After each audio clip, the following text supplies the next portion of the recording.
Mosantu lokola yo azali te.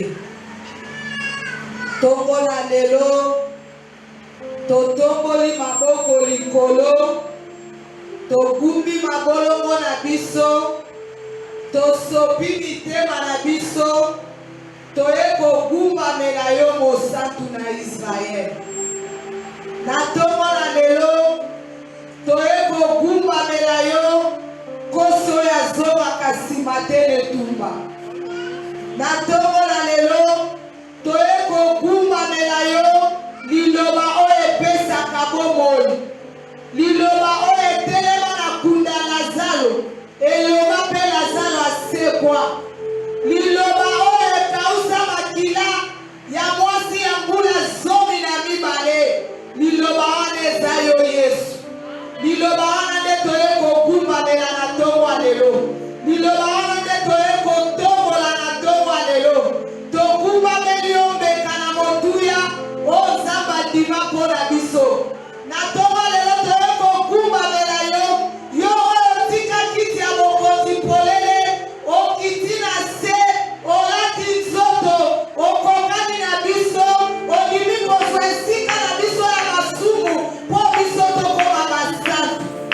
Togumbameli yo na ntongo ya lelo, lisekwa mpe bomoi. Na nzela na yo tozwa bomoi, na nzela na yo bakufi basekwa, na nzela na yo bakakatali batambola, na nzela na yo bikomba babota, na nzela na yo babalobaka te baloba, na nzela na yo bandumba babala. Yango Nzambe wana nde toye kotombola na ntongo ya lelo. Na ntongo ya lelo totomboli yo nzete ya bakakatali, lineti ya bayeba kufa biso, molobe ya bayeba zanga bingongo. Yawe totali na Genèse tina Apocalypse, otikala na nyonga moto te, okosa moto te. Yawe nyonso olobaka ekokisanaka, oyo okanaka kosala osalaka yango, mpe osalaka ngo na lolenge ya bato te, osalaka ngo na lolenge ya Bonzambe na yo. Togumbameli yo mokonzi na bakonzi, kosi na libota na Yuda. Toye kogumbamela na ntongo ya lelo, Nzambe oyo abongi na makembeli, abongi na maboko na biso, abongi na milolo na biso, abongi na lokumu Yesu. Nani aza lokola yo Yesu? Nzambe oyo apesaka bomoi na mibu oyo ekauka, Nzambe oyo atelema mpe alobi liloba mbonge mopepe tosi, Nzambe oyo babenga elima mpo otambola na mai. Lokola otambola na mai Yesu, otambola likolo ya mondoki ya mabota, otambola likolo ya maladi, otambola likolo ya kufa. Kufa etosa yo, etatolike yo oza mokonzi. Yango toye kotombola yo molongi na liwa, toye kotombola yo Nzambe ya banzambe. Na ntongo na lelo tolobi lokumu kebo masazoli ezonga epai na yo. Yango tala ntina lisanga lokola moto moko tolobi wumela na yo Nzambe kati na biso.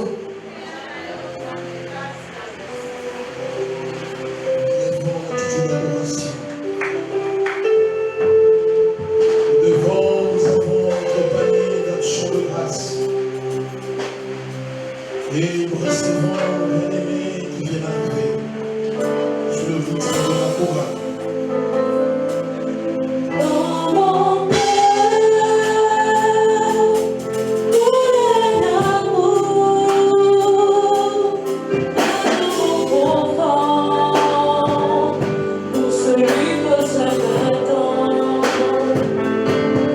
Dans mon cœur, coule l'amour.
ce dimanche. Merci beaucoup. Merci pour ce dimanche, bien-aimé dans le Seigneur. Merci pour ta présence. Que Dieu te bénisse très abondamment.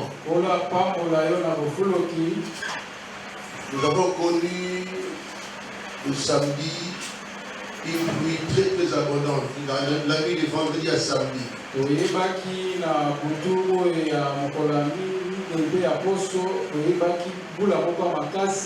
Cette pluie a causé des dégâts très très importants dans la ville et dans le Congo central.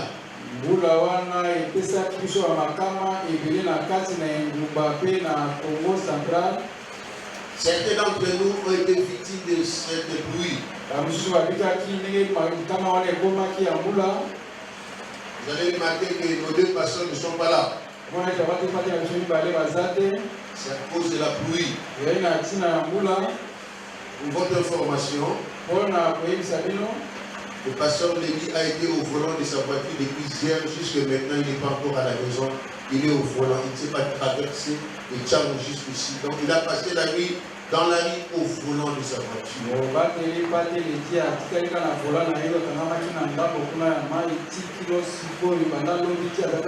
Donc jusque-là, il est sur place. Il n'a pas bougé dans la rue.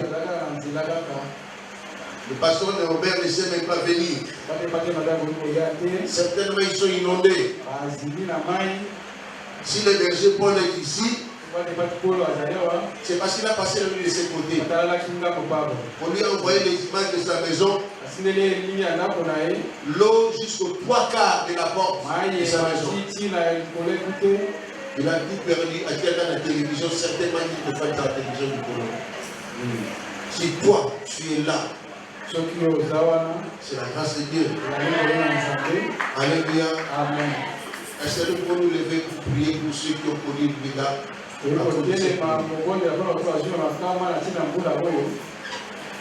allons prier pour nos bien-aimés. Nous sommes l'intercession de nos bien-aimés. Identifie-toi à nos frères et sœurs qui ont connu le dégât. Dis-moi, ma maison est inondée. Moi, j'ai tout perdu. Moi, tu vas prier Dieu qu'il te retourne ce que tu as perdu. Fais l'identification. Prends la place de celui qui a perdu ses biens, de celui qui a perdu ses enfants, de celui qui a perdu son argent. Prends cette place-là. Et nous allons le voir. Prions au nom de Jésus.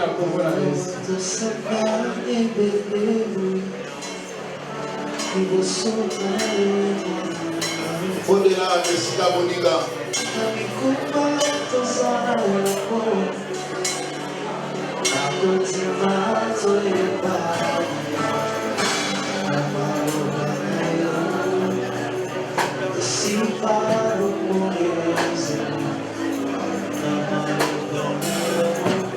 Que Dieu ouvre les ciels pour nous retourner ce que nous avons perdu. Que Dieu se souvienne de nous. La pluie est une bénédiction, mais la pluie n'est pas là pour nous détruire. Prions, prions.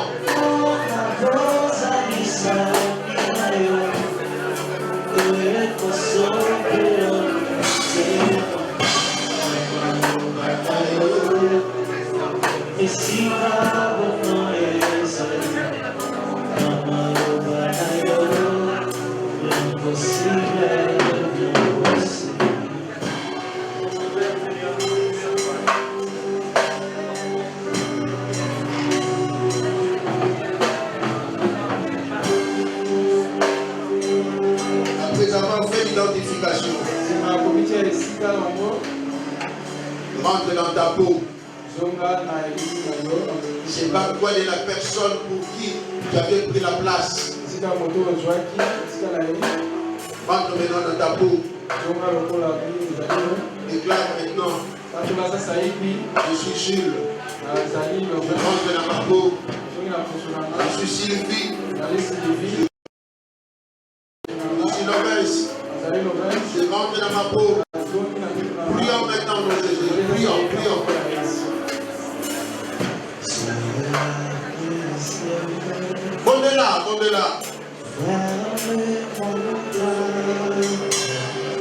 Prie mon frère, ma soeur. Soma la bonne ayo. Si tu ne rentres pas en toi-même, tu vas porter les fardeaux, les dégâts même de la personne pour qui tu as prié.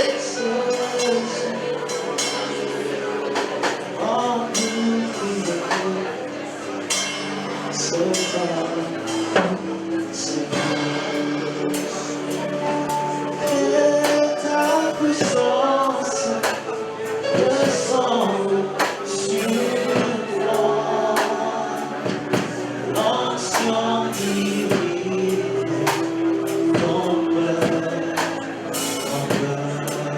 Maintenant nous allons offrir à Dieu une offrande spéciale. Et cette offrande-là arrive vers lui afin qu'il agisse en faveur de nos bien-aimés. Nous n'avons rien à leur donner. Le Seigneur qui ouvre les cieux. Nous allons lui donner les offrandes d'acclamation. Offrandes d'acclamation de qui? Afin que nous se souviennent.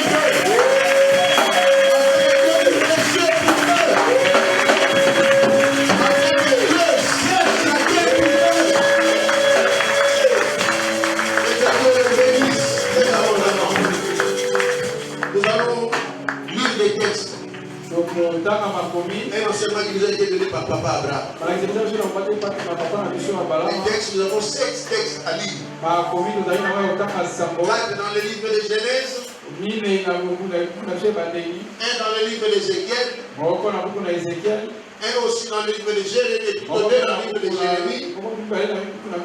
Et il y a aussi l'Épître aux Hébreux, qui est le 7e texte. Les 4 premiers textes ne sont que des illustrations. Amen, amen. Amen. Et si la presse est déjà prête, elle peut nous balancer ces textes.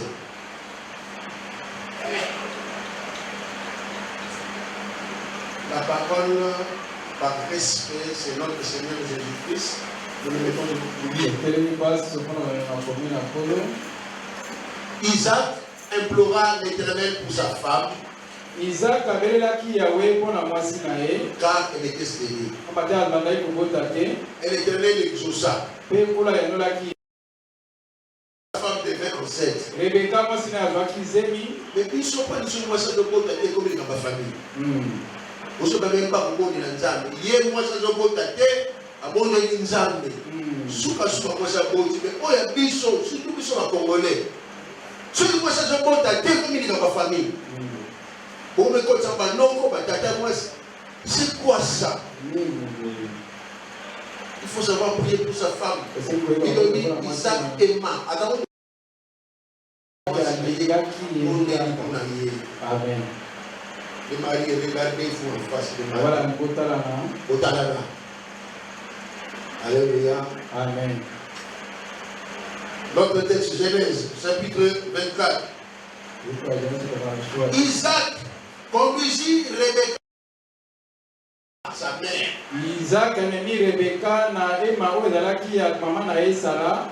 Il prit Rebecca qui devint sa femme. Azui Rebecca komaki mwasi na ye. Et il l'aima. Pe alingaki ye. Mwasi alingaki. Mwasi asalaka nini? Et il l'aima. Alingaki ye. Ainsi fut consolé Isaac après avoir perdu sa mère. Lewana Rebecca abondisaki Isaac sima kobungisa mama na ye Sara. Alléluia. Amen. Bandeko. Quand je veux parler aux femmes, wana niko bela basi. vous allez trop dire papa. Mais ça ne veut pas que lorsqu'un homme perd sa mère, toi tu deviens la mère de cette femme-là. C'est ce qu'on va. Alléluia. Amen. Donc, comme on a fait maman de Tania en Nîmes, yo, en monsieur le voyez bien. Il fut consolé tant que maman naïe a couffé dans moi si naïe. Les femmes doivent savoir consoler leur mari. Alléluia. Amen. Il va les belés. Alors ça là AVC. Il va les belés. Alors ça là gastrite. Cause mingi. Ils ont les coups dans leur femme. Alléluia. Amen. Cause mini, ça vient de la maison de leur femme. Amen. Aujourd'hui, dans le monde, il y a peu de femmes qui savent consoler leur mari. La plupart des femmes ici ne sont devenues des combattantes. Si la mobile n'a au nom de Jésus. Au nom de Jésus, le Cameroun. Amen. L'autre texte, le texte suivant. Comme son séjour s'est prolongé, il arriva qu'Abimelech, roi des Philistins, regardant par la fenêtre,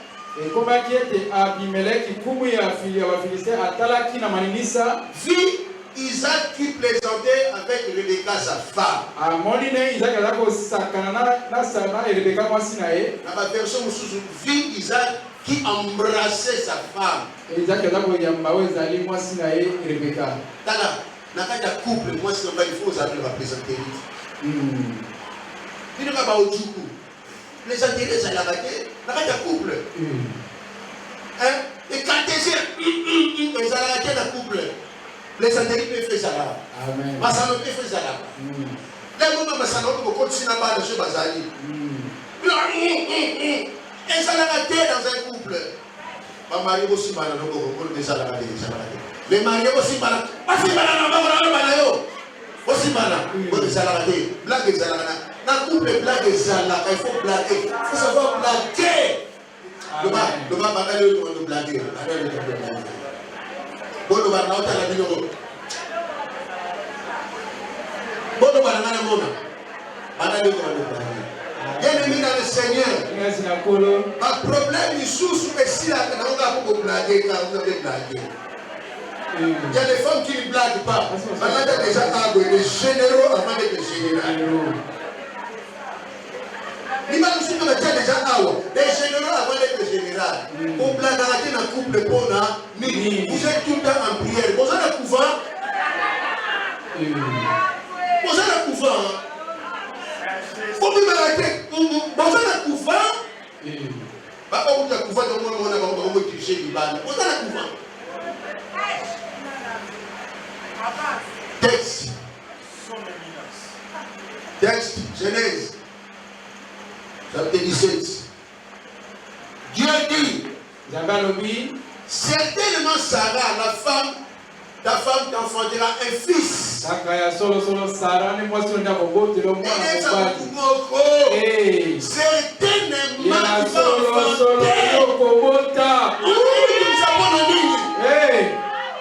Le Dieu d'Abraham, Isaac et Jacob n'a pas changé. Même à 50 ans, tu as un enfant. Moi, je suis là, je sais quoi qui. La bonne à qui. Nous, les salariés, mais à Sanini, à Bonne. Précieux, mon compte à moi, les salariés, à Sanini, à Bonne. Ozobanga, Nini, Amen. Il me dit, certainement, ta femme enfantera un fils. Pour les manjototés, certainement, pour les manjototés, certainement, au Kobota. Notre Dieu est le même hier, aujourd'hui, et éternellement.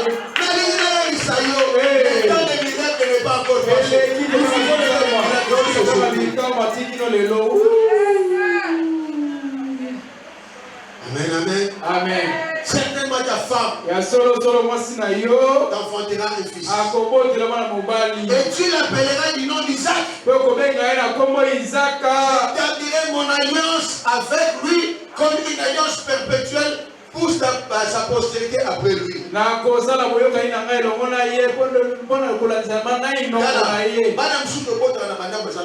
alliance. Alléluia.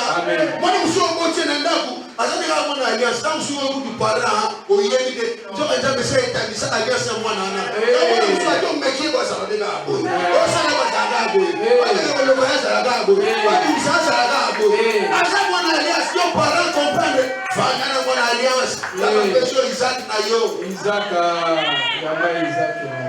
Alléluia. Amen. Est-ce qu'on peut m'encourager en clamant les Seigneur? Ézéchiel chapitre 22, 29e verset jusqu'au 31e. Ézéchiel. Le peuple du pays se livre à la violence. Commet les rapines, opprime les malheureux et l'indigent. Foule l'étranger contre toute justice. De ebuka wana basangani bango baso wandiko bamba babanga kotuka pe kofinga ebuka. Parmi eux un homme qui élève un mur. Répétez après moi. Je cherche parmi eux un homme qui élève un mur. Répétez après moi. Qui se tienne à la brèche devant moi. En faveur du pays. Afin que je ne le détruise pas. Il y aura jamais mais je n'en trouve point.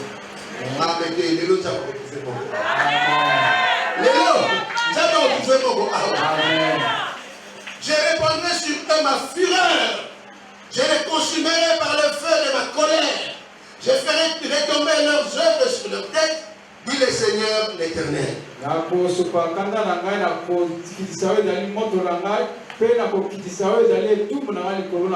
Jérémie chapitre 5, verset 1er. Parcourez les rues de Jérusalem. Regardez, informez-vous. Cherchez dans les places. S'il s'y trouve un homme, s'il y en a un qui pratique la justice, qui s'attache à la vérité, et je pardonne à Jérusalem. Les qualités de l'intercesseur. Justice et vérité.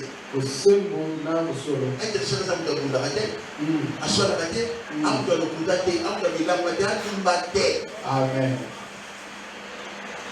Alléluia. Amen. Verset, plutôt, chapitre 9, verset 17. Ainsi par l'Éternel des armées. Cherchez. Appelez les pleureuses. Et qu'elles viennent. Envoyez vers les femmes habiles. Et qu'elles viennent. Alléluia. Amen. Nous sommes la combattante plus que la pleureuse.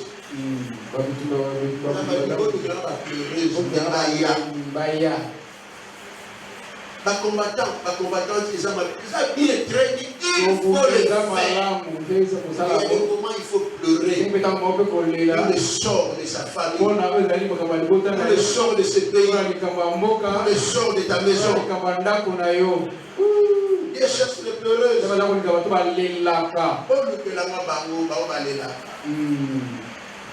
Beaucoup de combattants tellement trop.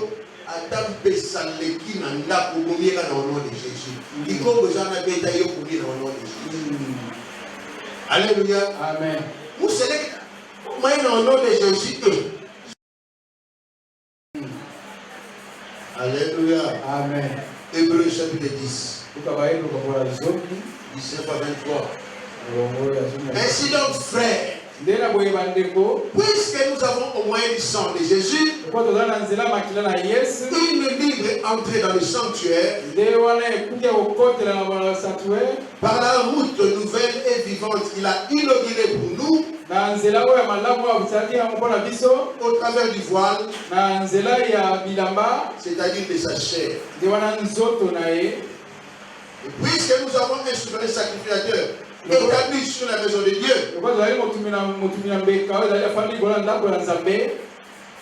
approchons-nous avec un cœur sincère, dans la plénitude de la foi, le cœur purifié d'une mauvaise conscience, et le corps lavé d'une eau pure. Et tenons fermement la profession de notre espérance, car c'est lui qui a fait la promesse est fidèle. Bénis cette parole sanctifiée. Laisse Dieu au travers de cette parole, nous puissions comprendre ta pensée. Fais-moi un instrument. Je diminue, je m'efface. Laissez-moi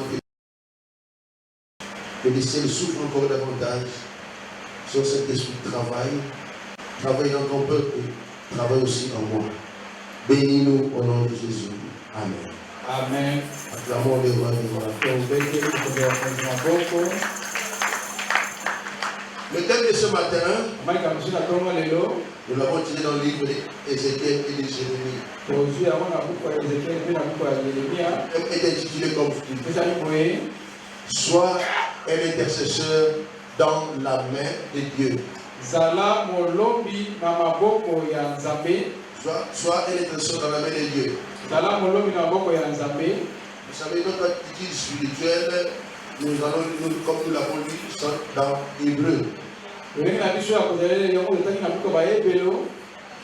Amen. Amen. Dans cette église, nous donnons des enseignements. Nous prions pour les gens. Nous se donnons même à la prière de délivrance. Les gens sont délivrés. Alléluia. Amen. Nous avons plusieurs sous-commissions, plusieurs commissions. Mais laissez-moi vous dire, la commission de base, la commission principale, c'est l'intercession. Intercéder veut dire prier en faveur d'eux, en faveur de l'autre. Alors, à Jérusalem, il y a eu des comportements qui n'avaient pas plu à Dieu. Dieu était mécontent. Alors Dieu dit, qui peut se mettre à la brèche?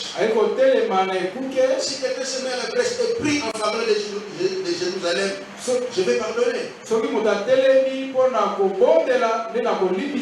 savez, avec Dieu, si quelqu'un confesse quel que soit son péché, Dieu pardonne. Dieu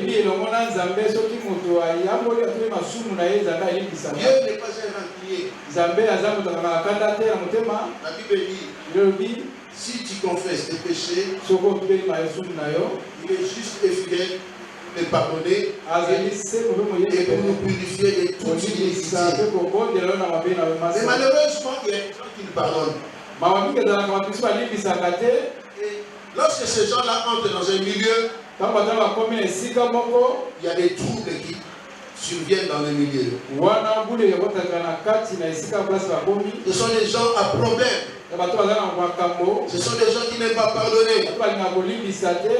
Alléluia. Amen. Mais ce sont des personnes qu'il faut identifier à eux pour qui, afin que Dieu change leur cœur. Que Dieu pardonne. Ça peut être un membre de la famille, un membre de l'église. Il faut s'identifier pour que Dieu pardonne. Alléluia. Amen. Et ça, c'est le travail de l'intercession. Lorsque nous lisons dans l'épître de Paul aux Romains, vous savez, la Bible dit quelque part, Jésus est notre intercesseur, il est assis à la droite du Père. Jésus intercède pour nous. Donc le meilleur intercesseur, c'est Jésus. Mais comment nous, qui sommes ses frères, nous qui l'adorons, nous qui prions, c'est Jésus-là, ne pouvons-nous pas être des intercesseurs pour les autres?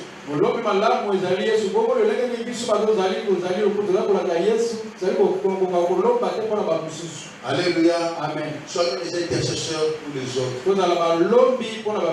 Ne soyons pas les seuls-là qui condamnent. Soyons des intercesseurs, des véritables alors. Et lorsqu'on parle de l'intercesseur, c'est un intercesseur qui marche dans la justice et dans la vérité. Bien dit, cherchez une personne qui peut se mettre à la brèche, qui peut élever un mur pour que je ne détruise pas. C'est comme si Dieu est en train de supplier encore les gens.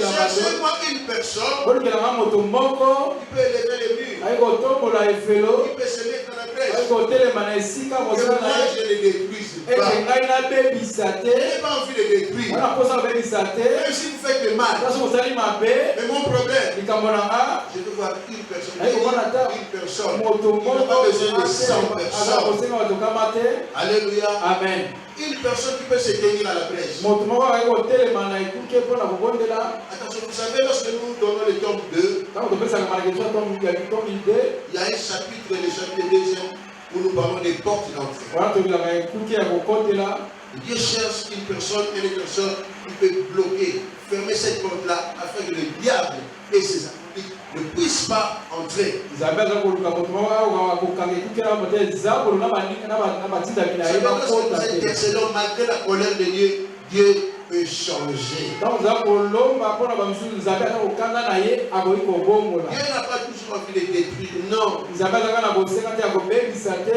Plus nous parlerons de Sodome et Gomorrhe, comment Abraham avait échoué dans son intercession et Sodome avait été détruit. mosika tokolobelaka balama ndenge ya balama abondelaki mpona kolomba me kasi kola bebisaki kaka ata Et Dieu dit, je n'en trouve pas.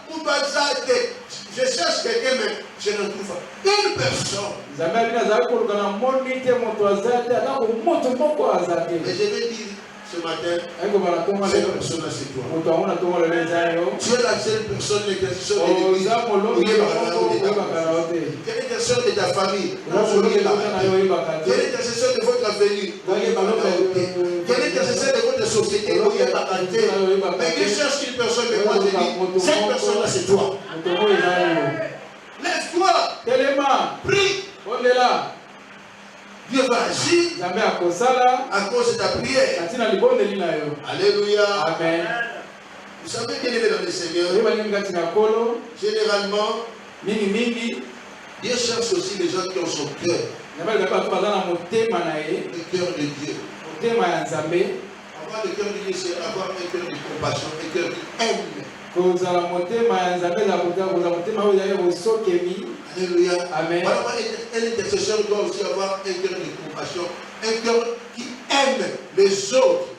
yango molombi akozala motema ya kolinga bato motema ya komikitisa Ne seront pas des intercesseurs professionnels. tozala balombi oyo bazali oyo toyebi kosala mingi te Un intercesseur, c'est par rapport à l'attitude de son cœur. ya kole totala epimelo ya motema na ye Il prie, aza kobondela il intercède, aza koloba il implore Dieu, aza kobelela nzambe il pleure auprès de Dieu. aza kolela mpona na nzambe Pour que Dieu le détruise, pas même pour que Dieu guérisse. mate nzambe abebisa te kasi nzambe abikisa Alléluia. amen Est-ce que tu peux te mettre à la brèche pour faire kotelema na esika na yo ya mosala mais tu te fatigues parce que tu n'as pas vu la solution. olemba te mate komozomona likambo te olemba te Alléluia. amen Même si le diable veut frapper et qu'il se lève. ata kozotambola liki kobeta yo otelemi Mais lorsque l'intercesseur se met à la brèche, ntango molongi atelemi na il sera kotiaa frappé.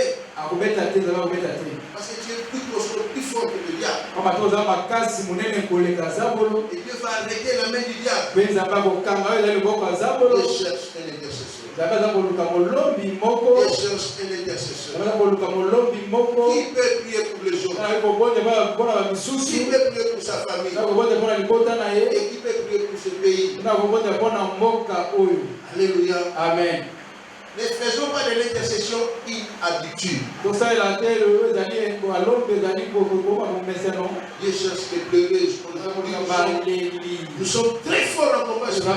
makasi na bimbola kobondela bitumba Mais nous avons oublié l'aspect pleureuse. tobosani epimelo ya kolela baleli L'aspect pleureuse, c'est l'aspect celui qui a le cœur compatissant. oyo azala motema ya mawa nde aza moleli Un combattant n'a pas un cœur nde compatissant. mobundi azala motema ya mawa Un nde combattant frappe.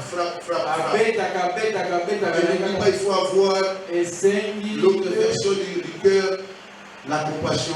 Il faut avoir être un pleureur, une pleureuse. esengi kozala motema ya mawa kozala moleli mpona bamisusu Alléluia. amen Je me souviens, akundoli na quand j'étais balisi encore à l'intercession, ozalaka na kolomba lorsque nous amenait des cas difficiles, meso bamakambo bagaka moko ezali ya pasi et ça ne marchait pas trop bien. kotambola malamu te À l'époque, eleko wana notre berger c'était le pasteur Henri Karawa. mobateli bateli kozalaka Le pasteur Henri Karawa me prenait, elle prenait aussi une sœur, azwinga mpe azwi il nous détachait du groupe. Il prenait ce cas, prier pour ce cas ici. Et lorsqu'on nous donnait les cas pour prier, on ne faisait plus au nom de Jésus. En commençant à prier, je pleurais directement pour le cas de la personne. Et quand je pleure, la sœur pleure, et tous les groupes là qui faisaient les au nom de Jésus, directement Dieu donne une prophétie. J'ai eu compassion. Et pourtant je suis un bon combattant. Je vous donne mon thème, la compassion. Vous avez mon intercession. Amen. Alléluia. Amen. Si tu ne sais pas porter le fardeau des autres, tu les prends, tu pleures, comme si tu étais la personne, tu ne seras pas un bon intercesseur. Vous allez chasser les démons, mais tu n'auras pas un cœur de compassion. Dieu cherche l'heureuse, les pleureuses et les pleureurs. Heureux l'homme qui a trouvé une femme pleureuse.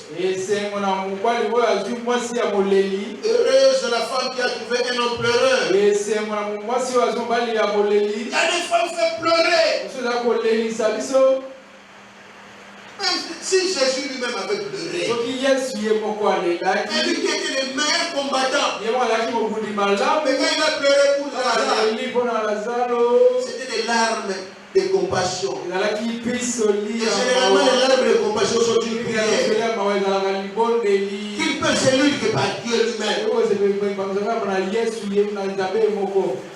Intercesseur. Je n'ai pas été responsable de dire, prier.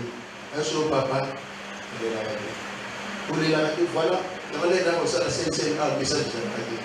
Vous priez beaucoup, vous préparez vite message de la radio. Vous allez la pour la vie. Au nom de Jésus, au nom de tout le monde, vous dites ok.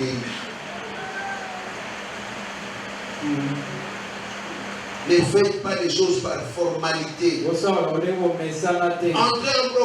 Dieu va vous dire prier pour ça, pleurer pour ça.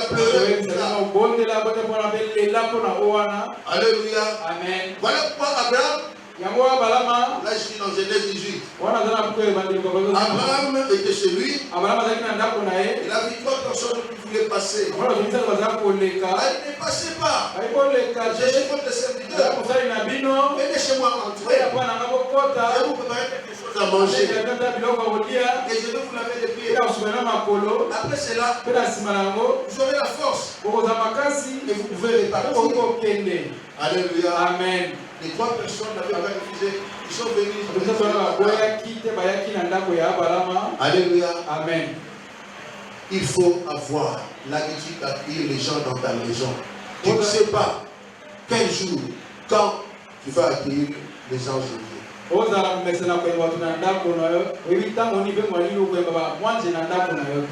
y a des gens qui rendez-vous tout dans le restaurant. Rendez-vous dans la pointe. Rendez-vous. Mais tu vas rater un jour l'accueil des anges dans ta maison. Alléluia. Amen. Amen, amen. Amen. Les gens croient que pour accueillir, il faut la connaître à la télévision. Néné, 65 pouces, il faut utiliser la velours. C'est pas ça. Accueillir les gens dans sa maison, l'hospitalité.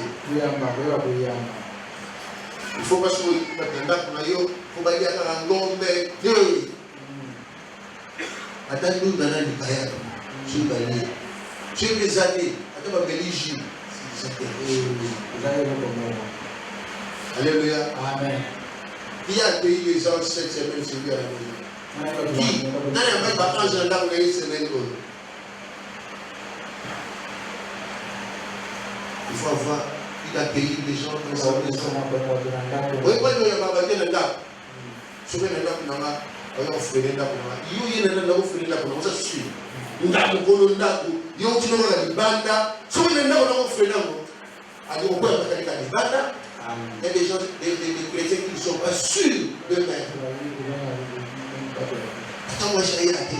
Alors, on ça dame. Mais, aïe. Aïe. Aïe. Je t'attends. Il faut savoir accueillir les gens. Il y a comme ça, nous demandons au point de démarrer pour nous. Et Aya, à quoi m'a calé personne pour délivrer dans la date. Au béni de ce qu'on y a, on a l'église à certains des jours pour avoir prié pour nous. Alléluia. Après accueillir ces gens-là dans sa maison.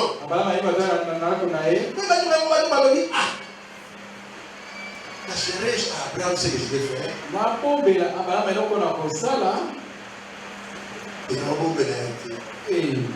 alléluia. Amen. Non, bon, amen. Il y a des choses, lorsque tu les fais pour Dieu, Dieu va te révéler c'est toutes les choses qui vont venir. Ça ne demande pas la prière. Mais si tu les fais pour Dieu, Dieu te révèle les choses à venir. Amen. Je vais dire Sodome. Sodome qui est une ville de la plaine. Abraham m'a dit, qu'est-ce qui se passe? Je ne comprends plus rien. Dieu fait des Sodome. Tu ne sais pas comment faire ça. Abraham, il a fait l'intercesseur. S'il est 50 juste, Dieu lui dit, je ne détruirai pas. S'il y a 45, Dieu lui dit, je ne détruirai pas. S'il y a 40, Dieu lui dit, je ne détruirai pas. Abraham dit, s'il y a 5, Dieu lui dit, je ne détruirai pas. Abraham a soutenu l'intercession limitée. L'intercession limitée. Abraham a soutenu 5 pots. Dieu, ça ne va pas dire. Je cherche une personne. Mais, ça veut dire mon père a dit prier. Allez, pas s'il y a un pécheur. Même pas la mort du pécheur. Même si ça l'a quitté. Ça veut dire mon pécheur. Alléluia. Et c'est par là qu'elle dit Dieu t'a repris à la famille dans le paradis. Abraham a échoué dans l'intercession d'ailleurs. Il y a 4 personnes là. L'autre n'a pas cherché à aller. Il y a 5.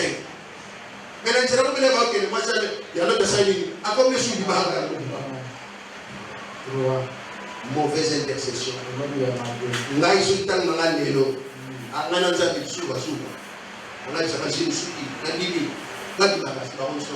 oui, c'est ça. L'intercession qui est dans la vie souka. Frère John Tonembi n'a dit ça.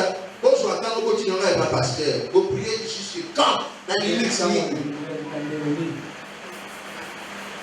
Est-ce qu'on se comprend? Donc il y a une prière d'intercession jusqu'à quand? Il faut aller jusqu'au bout. Dieu n'aime pas la mort du pécheur. Mais il veut que le pécheur se répande et revienne à lui. Et c'est pourquoi il dit la divine. Est-ce qu'il y en a 5? Ça veut dire qu'on détruit. Ça veut dire que c'est Abraham qui est sur Abraham sur les 5. Ça veut dire que c'est 4.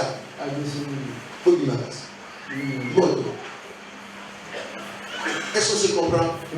Il faut aller jusqu'au bout de ta prière. Il y a ce voisin. Et quand tu n'as pas prière, on a intercession. Il faut aller jusqu'au bout de ta prière d'intercession. N'arrête pas. Dieu n'est pas un rancunier. Yo sur le Nzambe, la famille n'a besoin de Satan libéré, alléluia. Amen. Parce que c'est toi qui avais demandé. Mais sur le Nzambe, j'ai besoin que ma famille vienne à toi. Pardonne leur péché, pardonne leur au moins un mois après, tu as demandé que tu as Amen. Est-ce que je parle à quelqu'un? Vous êtes trop sérieux. On essaie de faire une intercession. C'est comme une intercession. Il faut prier. Souvent, nous avons dit quoi que Nicolo. Bon, là, pour la moutinio, son Zambé, Nando, Kiwa, Nakoya, Yakiwana, Nangai. Après, on va vous alléluia. Amen. Il n'y a plus de gens dans le ciel lorsqu'une personne se convertit. Si à cause de la prière, lorsqu'il va nous sang va se convertir. Faites comme ça la venir. N'a pas bénéficié. Ça y est. faut voir plus loin. C'est le cas en musique. Quand il dit à Nzambe, Nzambe, pesama ata moto oyo, bokena moto oyo. Moto bisi pas tu vas plus loin. Nzambe, pesama mbongo, na somba ata moto bisi. Alléluia. Amen. Yo, c'est le mot qui va dire. Nous ne savons pas demander dans nos prières. Si j'ai déjà dit verset, nous avons besoin de le bango, la soumala. Là où nous sommes, nous avons besoin de $100,000 aussi dans nos vies. Amen. Parce que je suis payé. Je suis 50 ans. Tu peux signer $100 là-bas.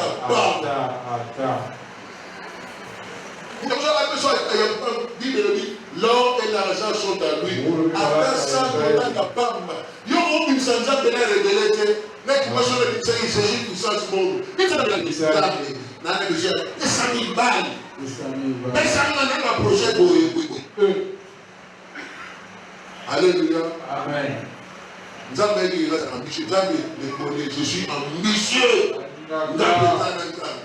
Dans la scène, Nzambe vous a dit, la Seigneur, nous ne savons pas demander dans nos prières. Aux gens de gens voitures, au sein de Nzambe, tu as pris le lieu. Aux gens de gens nous parlons, au sein de Nzambe, mais ça veut dire que tu as dit, moi, dans la joie, et puis, parce que nous ne savons pas demander. Oui, dans ce qui, ce n'est pas que je me moque de nos frères comme Adini. Dans ce moment-là, comment prions. Il y a des coins où moi, je ne peux pas aller habiter, acheter. Et puis, non. Je suis né à Kinshasa, j'ai grandi ici, j'ai connu la vie de Kinshasa. Le seul où les mecs qui m'a. Na kola na tala pe na yolo odina. Let's make you yolo odina. Bon comprendre pas yolo qui bani. Le seul coup de personne de yolo odina. Au moment même yolo de très les gars ça. Bien au moment même yolo de ça. Mais le seul coup de personne de yolo odina.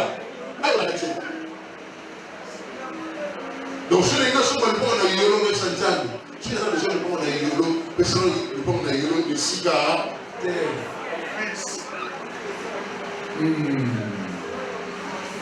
On bête là-bas, on a pas de frais.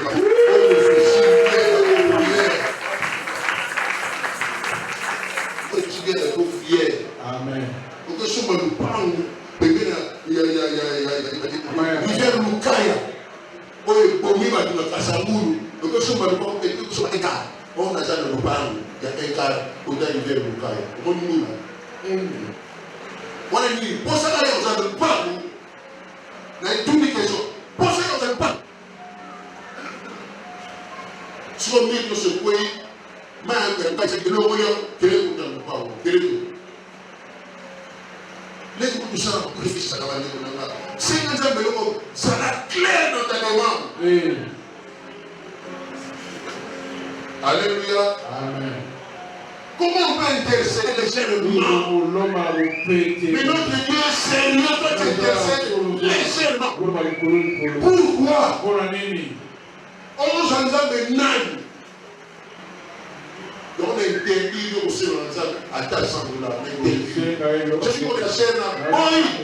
On s'est lancé à ta santé à l'Ignacouté. La peine à monter au Sénat. Ça la peine à mousser au Sénat. Ça la claire, place pour ça. Ça la claire. La vie des Zala, claire. On parle à ta Sénat. Papa ne nous pas dans le Sénat. Un riche comme tout.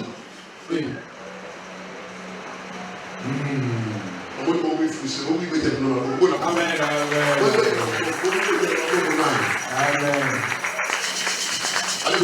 Voilà qu'Abraham avait joué dans son intercession. Abraham, père de la foi. Il parlait avec Dieu. Le côté intercession, foutu. Soyons des bons intercesseurs.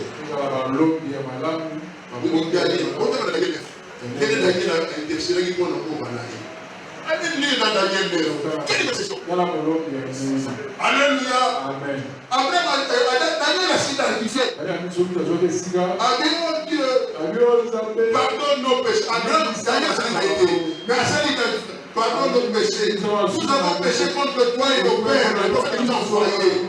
Nous n'avons pas écouté la parole que tu leur avais envoyée. Seigneur, dis nos péchés, pardonne. Nous avons péché.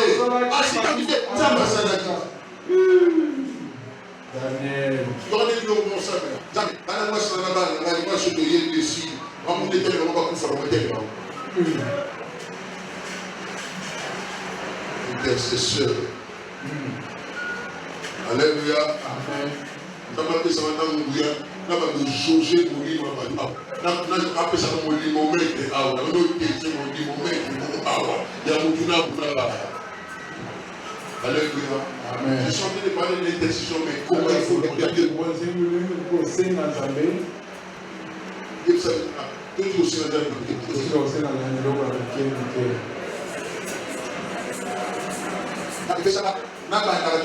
Supermarché, là, ça va être balayé dans le supermarché. Vous avez le diplôme, là, ça va balayer dans le supermarché. Mais ça, là, ça va être balayé dans le supermarché. Vous avez le diplôme, vous avez pas qu'on a poussé dans le sala, dans le côté de la soirée pour l'aller. Vous n'avez pas poussé dans le sala, dans la banque pour l'aller. Vous n'avez pas poussé dans le sala, dans la régie pour l'aller. Vous avez le monde incapable. Alléluia. Amen. Asa moi na monza papa mo des amis wa nzamba jouer na musala au placement. C'est elle là le boss, elle le boss. Ta papa mo là yo. Jean. Au bon de la musée nzamba na fait. Na peso. Quel est le boss sœur? Quel est le boss? Ta maison ba diplôme là. Quel est le boss?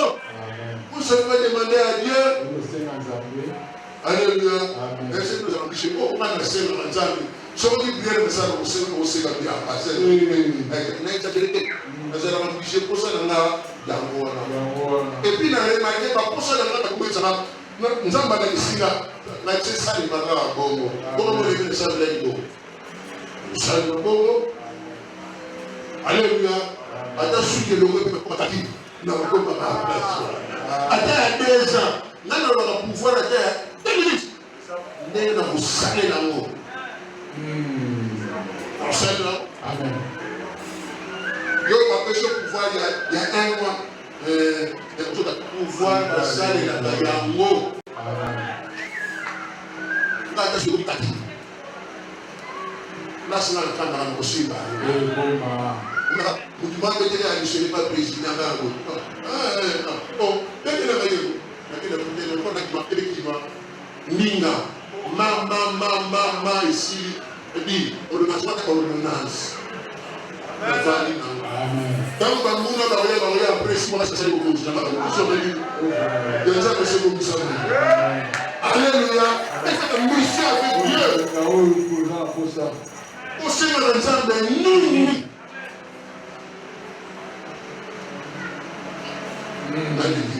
Amen. Pour essayer que la chrétienne est la loi et les vidéos. Afin de quand on a regardé en arrière. Moi, c'est le total qui a ciment. Parce qu'elle n'avait pas suivi les instructions de Dieu. Aujourd'hui, tu as la ciment pour la ligne. Tu vas gagner quoi? La Bible dit, celui qui met la main à la charrue, ne regarde pas en arrière. Pourquoi quel est le bosso? Fais passer ma yoto yebi. Non, mon poignet de l'Utambouté. Mais fais passer la yoto. Et puis, sur la leçon pour la vie présente. La vie future, on peut ajouter mais quand elle a côté, et ça a la leçon, il y a vie. Amen. Tu l'as quoi, ma vie?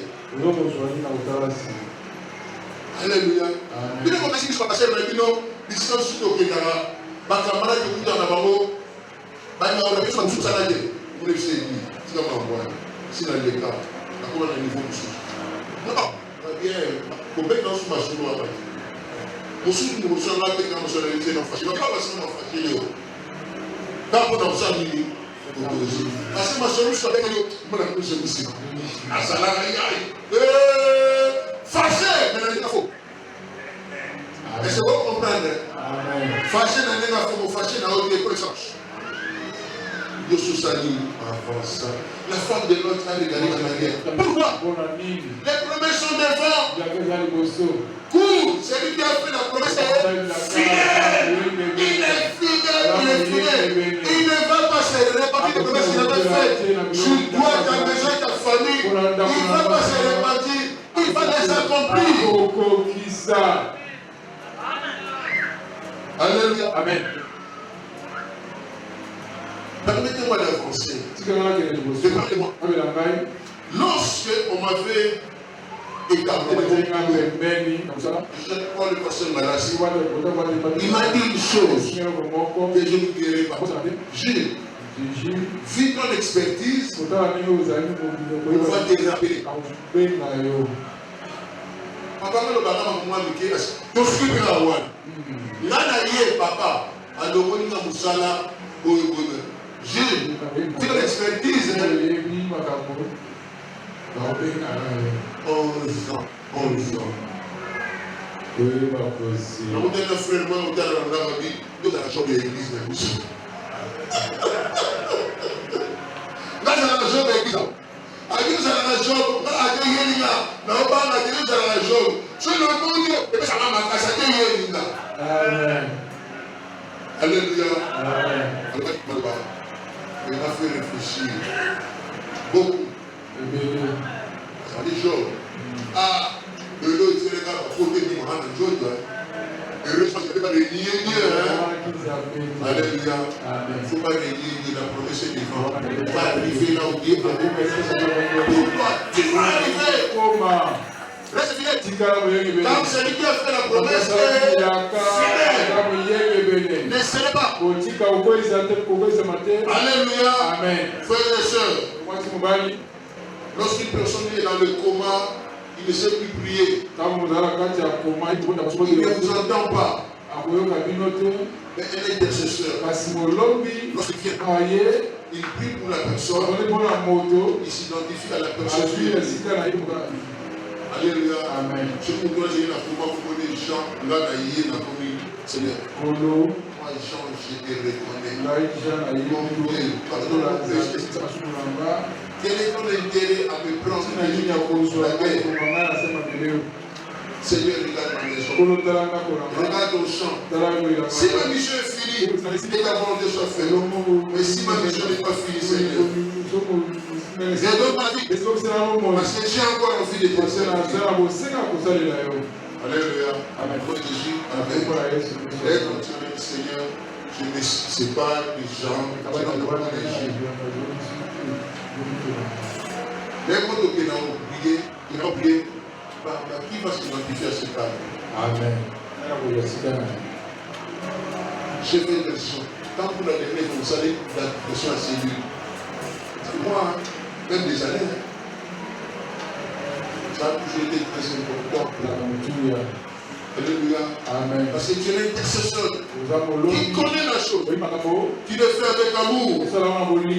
Alléluia. Amen. Aujourd'hui, nous prions pour le pays. Mais nous sommes les premières personnes lorsque nous regardons dans les réseaux sociaux.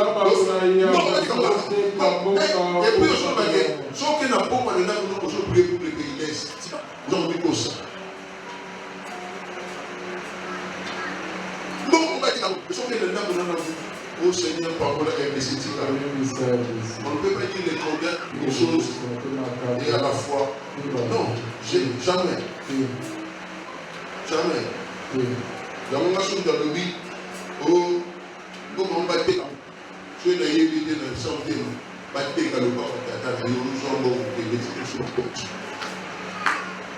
ça, c'est notre pays, c'est notre héritage. Déjà dans la Bible, c'est notre héritage. Pourquoi vous voulez que tout l'héritage? Alléluia. Amen. Prions pour le pays. Prions pour la famille. Prions pour nos maisons. Quelles sont alors les qualités de l'intercesseur? Mais ici, nous prenons deux. L'intercesseur recherche premièrement la justice. Deuxièmement, La vérité. Au solo. On ne peut pas être un animateur en même temps l'intercession. Non. Non. Comment? Tu es intercesseur, tu es une folle, tu es intercesseur, tu es une impuni. Non. Non.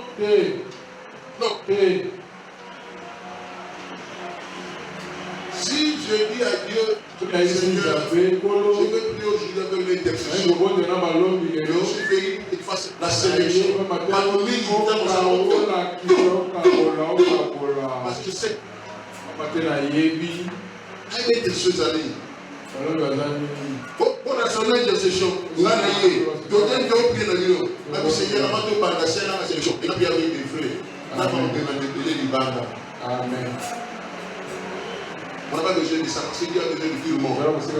Mais le problème est que le cœur rentre à lui. Que le cœur s'attache à lui. Alléluia. Amen. On doit avoir des qualités dans le Seigneur. Si tu veux prier pour une personne, il faut l'aimer.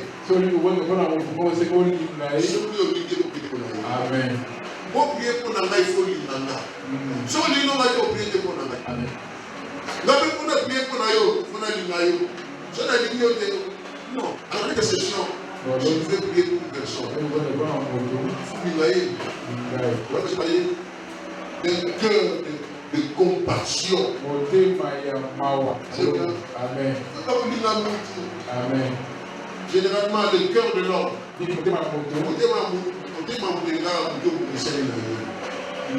Ça, c'est le cœur de l'homme.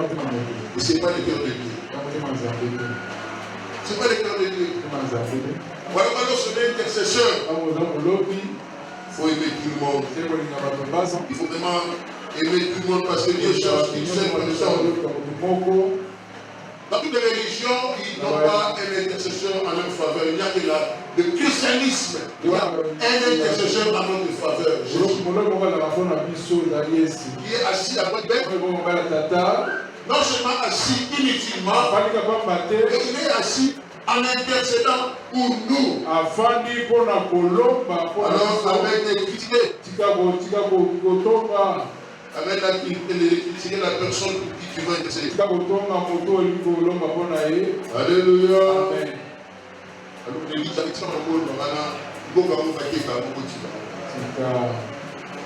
Je suis à la maison du vendredi.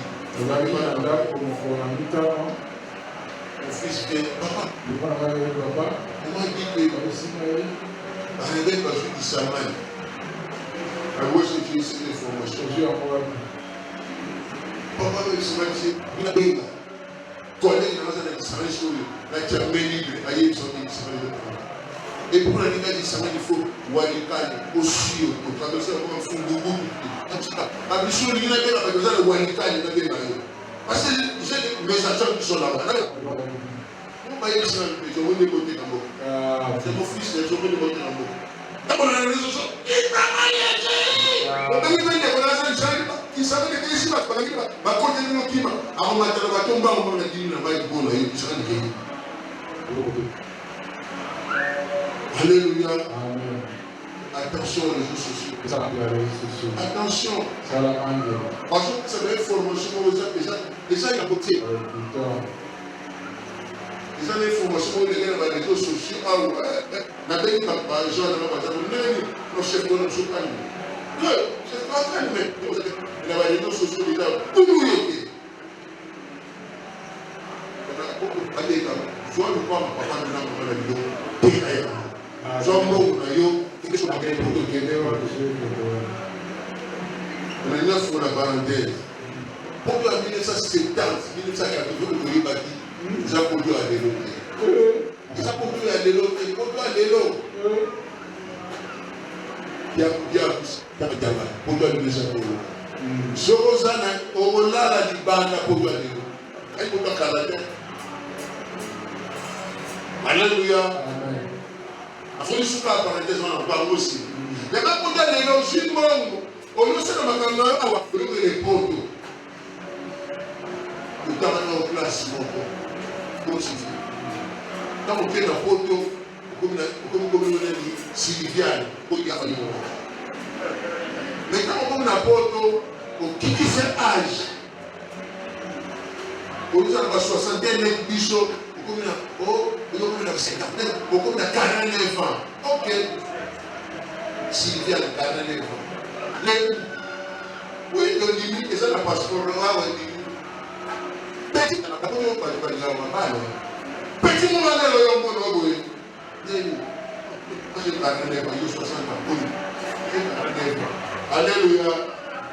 Et ça, oui, là, ça dit, quand vous sortez de 47 ans, vous avez du mal à produire un livre. Après 6 mois, il faut sauver comme ça. La famille parenthèse, l'amour des rois des rois. Alors, le balai, ce n'est pas mal d'aller en Europe, mais attention, quel est ton objectif? Alléluia.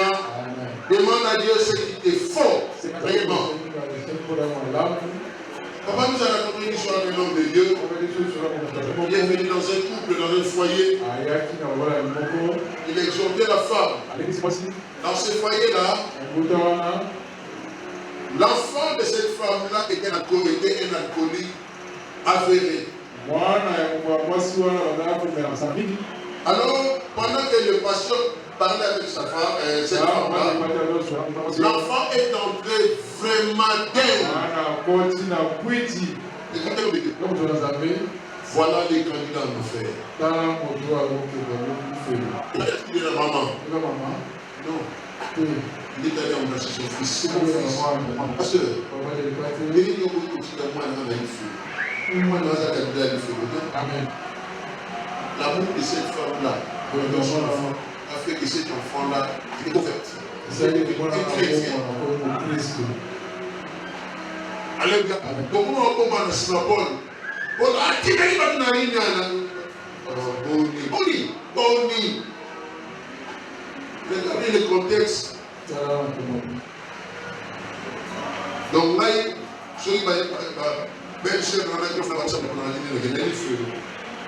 c'était les chrétiens des serviteurs. Quand je vais passer la leçon, j'ai noté tellement tard la vie. J'ai au fond la parole de soit clé. Sur les lieux de mon frère. Réveille leçon. Donc, là, je retrouve le Massaman, il faut que la dame, en balaye, il va pas pour le lave. Moi, je me suis dit, aussi, ma conscience. Donc, je n'ai pas dit que je vais ça. Avant 22 heures, la bouche dans la journée, là, il y a des gens.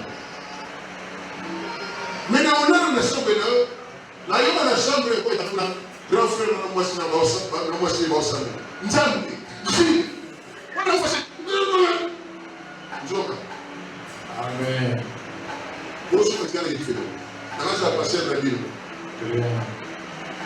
Parce que les combattants, les gens vont dire, Nzambi, Gila est maillot. Gila, ça c'est serviteur. Moi, on a tout c'est des canaux, tout c'est là. C'est les gens qui sont là pour nous. Amis, nous. Alors, tu vas m'aider.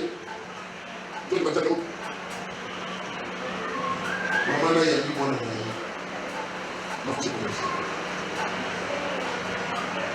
Alléluia. Amen. L'amour que nous donnons à nos enfants, aux autres, correction.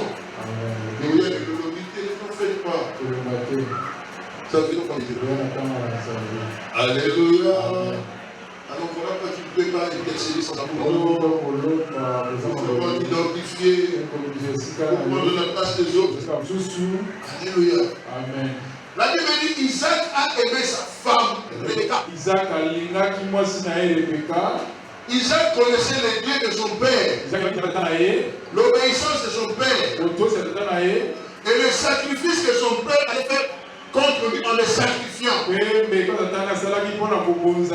Alors Isaac connaissait le Dieu de son père et l'obéissance de son père, il a aimé sa femme. Parce que je connais le Dieu de mon père. Il m'a donné son obéissance. Comment mon père était avec ma mère.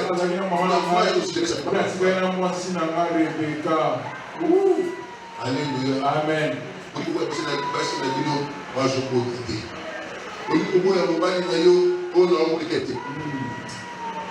Est-ce que vous savez que l'amour ouvre et multiplie les péchés. Maintenant, je vais poser une question. Qui d'entre nous n'a jamais péché? Qui?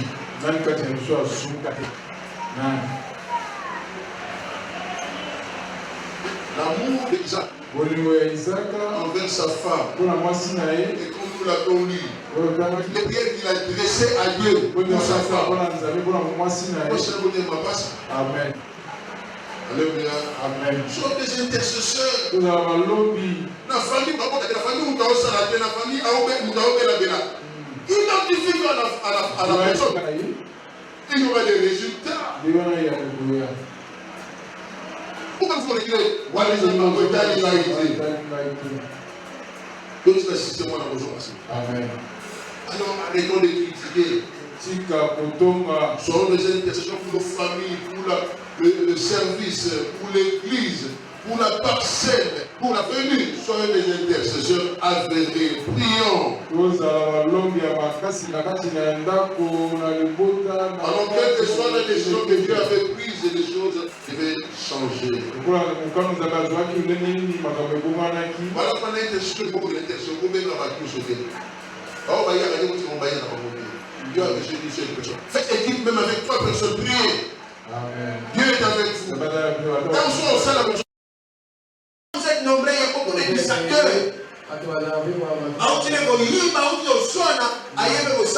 Sans même demander,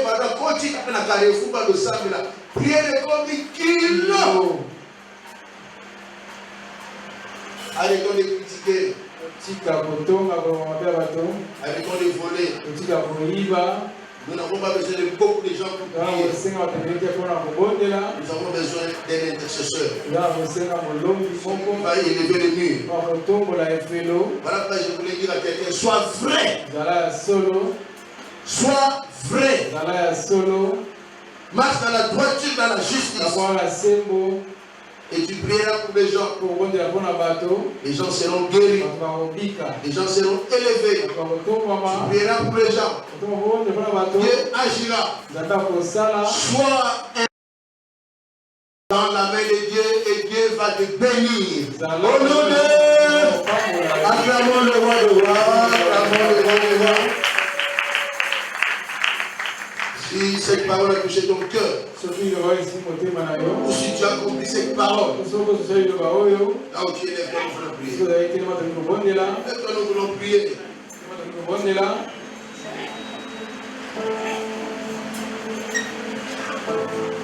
Toi qui murmures toujours au sujet de ta femme, au sujet de ton mari. Toi qui murmures toujours au sujet de tes enfants. Toi qui murmures toujours au sujet de ta famille. Frères et sœurs, tu vas prier, réponds-toi.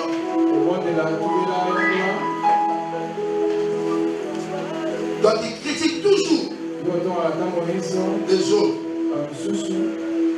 réponds-toi de tes critiques. Prie au nom de Jésus. Prie au nom de Jésus. Prie au nom de Jésus.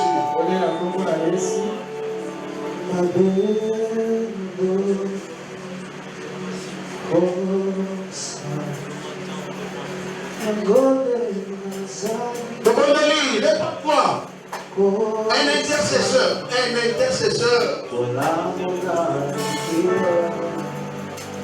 Il a un cœur qui pardonne, un cœur qui aime, un cœur qui se défend.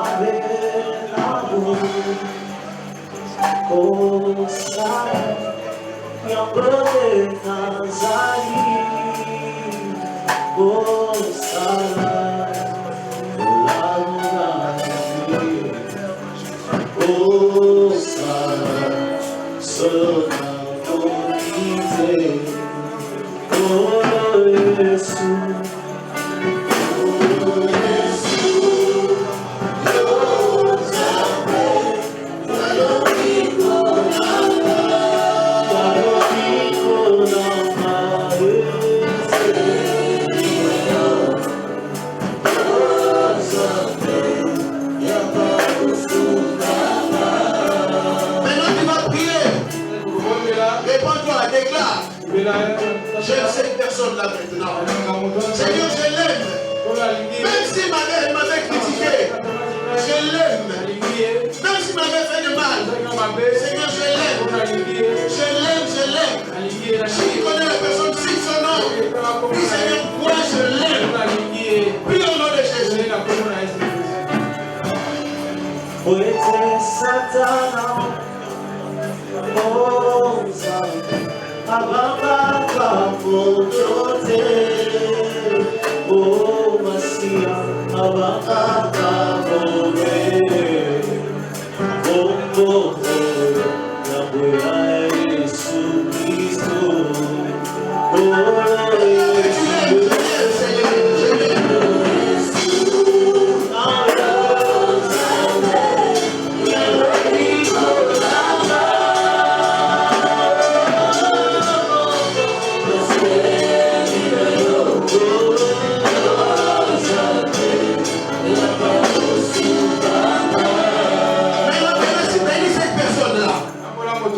Bénis la personne. Bénis-la. Bénis Seigneur, bénis cette personne qui ne m'aime pas. Bénis cette personne, notre Dieu. Bénis-les au-delà de ses prières, au-delà de ses attentes. Bénis cette personne, prie au nom de Jésus.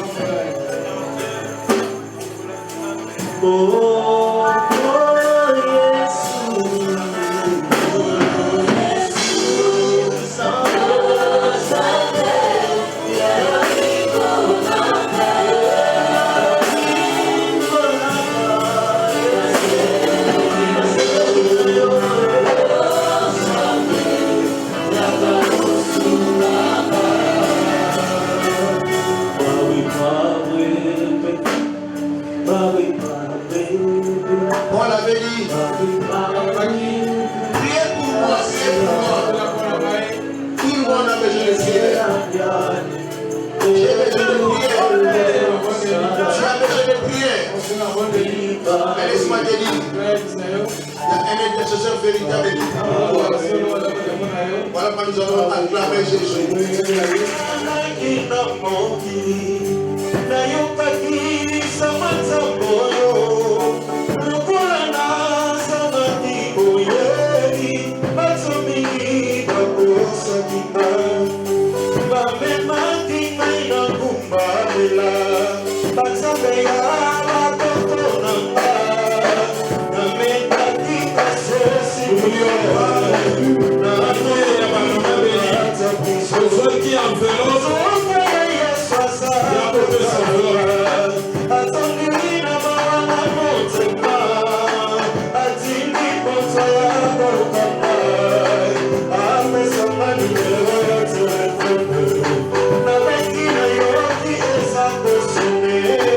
I am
acclamons ce Dieu, nous acclamons.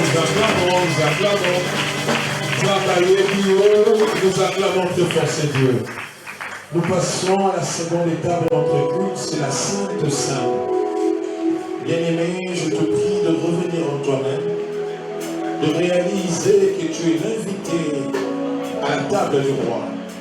La chorale nous conduit dans un temps pour recevoir l'équipage chorale. Et je vous prie, nous sommes libres pour ce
La Sainte Seine d'aujourd'hui, c'est la Sainte Seine de joie. Sainte Seine d'aujourd'hui, Sainte Seine de restauration. Chacun là où il est, il va changer sa façon de prier, sa façon de demander à Dieu. Parce que nous avons compris que nous sommes intercesseurs dans les mains de Dieu. La Bible dit, dans la nuit où il fut livré, Jésus-Christ prit le pain. Après avoir rendu grâce les coups, les remplis, donna à ses disciples. Et mon corps, donnez-en tous. Ensuite, il prit la coupe. Il dit ceci, il a coulé mon alliance. L'alliance de mon sang qui a été répandue pour vous. Lorsque vous en boirez, faites-les en mémoire de moi. Papa, nous allons rester debout. Père, bénis cette table, sanctifie-la. C'est ton corps et ton sang, Jésus, que nous voulons prendre. Laisse cela puisse nous apporter santé, vie, restauration. Et cela puisse nous donner de l'amour envers même nos ennemis. Que nous puissions devenir des véritables intercesseurs. Non seulement pour nos familles, mais pour ce pays aussi. Glorifie-toi, Seigneur. Ceux qui vont le prendre, notre Dieu, tu vas te manifester. Nous avons foi en toi. Bénis-nous au nom de Jésus, nous avons prié. Amen. Amen.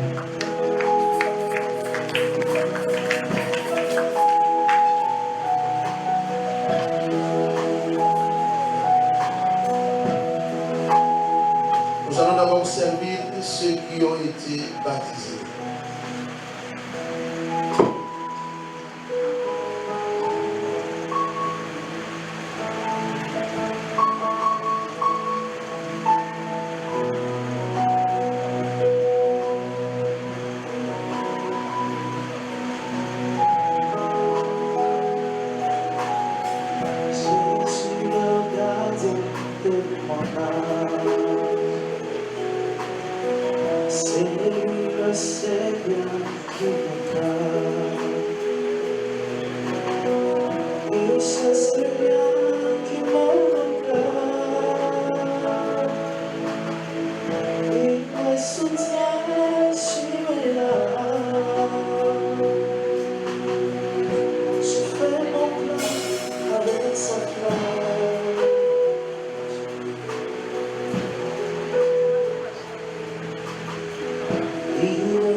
qui me comprend. Et c'est l'ami qui me comprend. Surtout quand l'ennemi me surprend. Surtout quand l'ennemi me surprend. Et ce qui peut me dire je pars.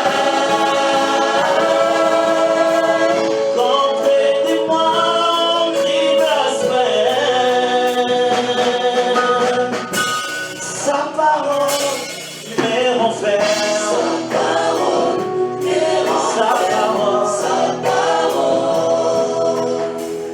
Dans devant l'épreuve, je succombe.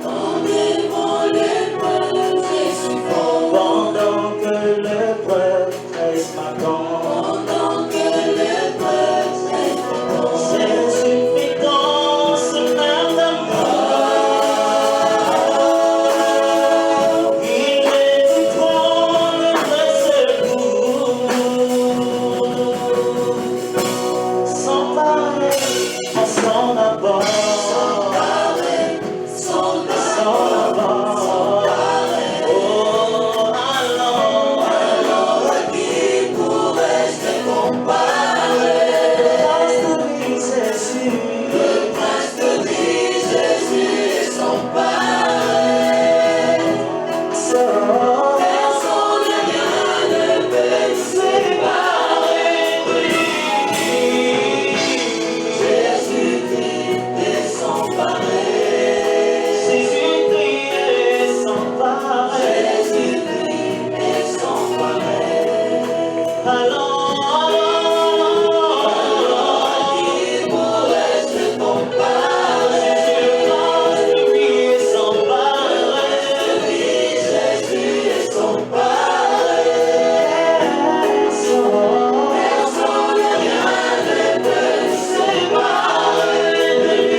Car j'ai mis de côté tous mes mots pour m'offrir moi-même en sacrifice.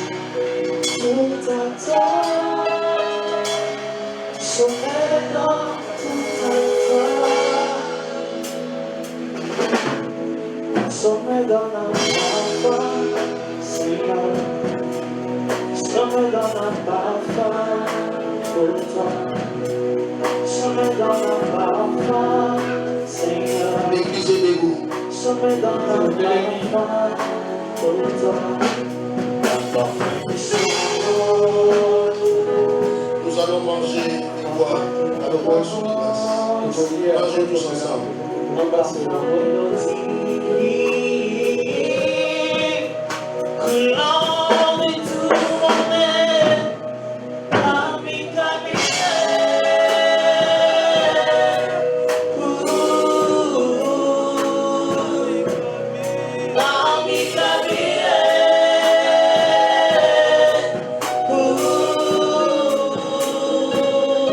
Merci Père pour ce débat. Fais les bonnes choses. Que nos cœurs aiment. Que nos cœurs intercèdent. Que nos cœurs pardonnent. Merci Seigneur pour la parole de ce matin, pour le repas. Nous l'avons pris en ton nom et avec action de grâce. Au travers de ce déjeuner matinal spirituel que tu nous as donné, tu vas faire des grandes choses. Tu vas guérir les malades. Tu vas ouvrir les portes des cieux. Tu vas fermer les portes de la malédiction. Tu vas mettre encore l'ennemi sur nos pieds, nous allons l'écraser. Tu vas nous élever et tu vas déverser en nous toutes les bonnes choses. Au nom de Jésus, nous allons prier. Amen. Je m'étends tout à toi.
Rapidement, nous voulons passer à la dédicace.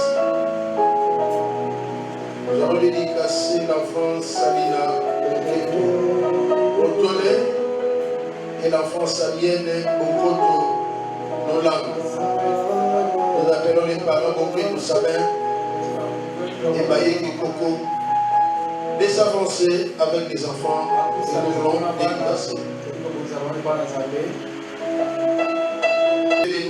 Les intercesseurs, rentre avec nous. Bénis Yahweh les diverses offrandes que nous avons apportées sans filet. Donne à tout chacun selon qu'il t'a demandé. Merci Seigneur parce que la pluie ne nous a pas empêchés d'être avec toi.